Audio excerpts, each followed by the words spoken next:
Hello बच्चों, let's read the question. The question says that the correct order of acid strength is.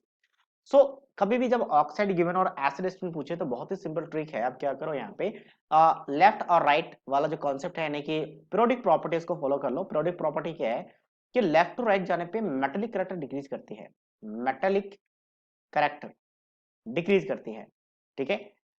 तो metallic character अगर decrease करेगी तो obviously आपका non metallic character increase करेगी। Non metallic character increase करेगी। और non metallic का जो ऑक्साइड्स होते हैं वो कैसे होते हैं? एसिडिक होते हैं। नॉन मेटेलिक ऑक्साइड आप चाहे तो लिख सकते हैं यहाँ पे non metal oxide. Non metals के जो ऑक्साइड्स होंगे वो कैसे होंगे? आपका एसिडिक होंगे। तो इसका मतलब लेफ्ट राइट जाने पे आपका एसिड स्ट्रेंथ क्या होगा? इंक्रीज करेगा, ठीक है। नॉन मेटल ऑक्साइड कैसे होंगे? एसिडिक होंगे, एसिडिक। तो अब यहाँ पे एसिड स्ट्रेंथ को शॉर्ट में एस लिख सकते हैं। तो यहाँ पे क्या होगा? एसिड स्ट्रेंथ इंक्रीज करेगा। अब डाउन द ग्रुप क्या होता है? मेटेलिक कैरेक्टर डिक्रीज करती है, सॉरी इंक्रीज करती है। और मेटेलिक कैरेक्टर इंक्रीज करेगी तो नॉन मेटेलिक कैरेक्टर क्या हो जाएगा? डिक्रीज हो जाएगा। तो एसिड स्ट्रेंथ भी डिक्रीज करेगा। अब इस कॉन्सेप्ट को फॉलो करते हैं, यहाँ पे देखते हैं। सबसे पहले क्या? Chlorine, sulphur and phosphorus. तो एक काम करते हैं, जितने भी एलिमेंट्स है सभी को लिख लेते हैं एक बार हम सीरीज में। बेसिकली क्या होता है आपका? सोडियम। सोडियम के बाद यहाँ पे मैग्नीशियम आता है, और उसी सेकंड सॉरी थर्ड पीरियड के एलिमेंट्स है, तो उसी थर्ड पीरियड्स में आगे चल के एल्युमिनियम आता है। एल्युमिनियम के बाद सिलिकॉन आता है, सिलिकॉन के बाद फास्फोरस, फास्फोरस के बाद अ, फिर क्लोरीन, सॉरी सल्फर, सल्फर के बाद क्लोरीन। ये सारे एलिमेंट्स हैं। अब इसके बाद आगे कौन से एलिमेंट? सोडियम, मैग्नीशियम, एल्युमिनियम आ चुका है। क्लोरीन, सल्फर, फास्फोरस आ चुके हैं। कार्बन नहीं आया, तो कार्बन यहाँ पे होता है ऊपर में।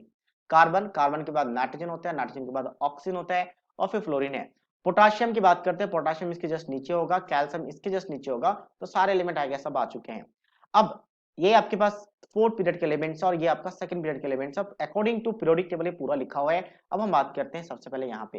तो लेफ्ट टू राइट जाने पे ऑक्साइड्स की एसिडेशन बढ़ती है। तो मतलब इन तीनों में फास्फोरस, सल्फर, क्लोरीन में सबसे ज्यादा एसिडेशन किसका होगा? क्लोरीन का, फिर सल्फर का, फिर फास्फोरस का। तो एग्जैक्टली ये मैच कर रहा है, क्लोरीन, सल्फर देन फास्फोरस। तो एग्जैक्टली मैच कर रहा है, मतलब पहला ऑप्शन क्या है? करेक्ट है। सेकंड की बात करते हैं, कार्बन, नाइट्रोजन, सल्फर। कार्बन के बाद नाइट्रोजन, नाइट्रोजन के बाद सल्फर। नहीं, सल्फर का ज्यादा नहीं होगा क्योंकि डाउन द ग्रुप डिक्रीज कर जाती है। तो डाउन द ग्रुप डिक्रीज मतलब सल्फर का ज्यादा होगा एज कंपेयर टू किसका? फास्फोरस का। लेकिन फास्फोरस से ज्यादा होगा नाइट्रोजन का। नाइट्रोजन और सल्फर में नाइट्रोजन का ज्यादा होता है एज कंपेयर टू सल्फर। तो ये वाला ऑर्डर यहाँ पे क्या लिखा है? रॉन्ग लिखा हुआ है। दूसरी बात, कार्बन का ज्यादा नहीं हो सकता, कार्बन का कम होगा, नाइट्रोजन का ज्यादा होगा, क्योंकि लेफ्ट राइट क्या करता है आपका? एसिड स्ट्रेंथ बढ़ती है, नॉन मेटेलिक कैरेक्टर बढ़ती है, इसलिए एसिड स्ट्रेंथ भी बढ़ती है। तो ये रॉन्ग है। सी की बात करते हैं, सोडियम, मैग्नीशियम, एल्युमिनियम। तो सोडियम, मैग्नीशियम, एल्युमिनियम हम लेफ्ट टू राइट जाएंगे तो मेटेलिक कैरेक्टर डिक्रीज होगा और एसिडिक स्ट्रेंथ बढ़ेगी। तो एल्युमिनियम का एसिड ज्यादा होगा एज कंपेयर टू सोडियम। तो ये वाला भी रॉन्ग है, क्योंकि वैसे भी सोडियम यानी कि ये सारे मेटल्स और मेटल का ऑक्साइड बेसिक होते हैं। तो ये सबसे ज्यादा बेसिक ये रहेगा, सबसे ज्यादा एसिडिक नहीं, सबसे ज्यादा बेसिक रहेगा। तो ये सबसे लेस एसिडिक रहेगा। इसकी बात करते हैं, पोटाशियम, कैल्शियम, मैग्नीशियम।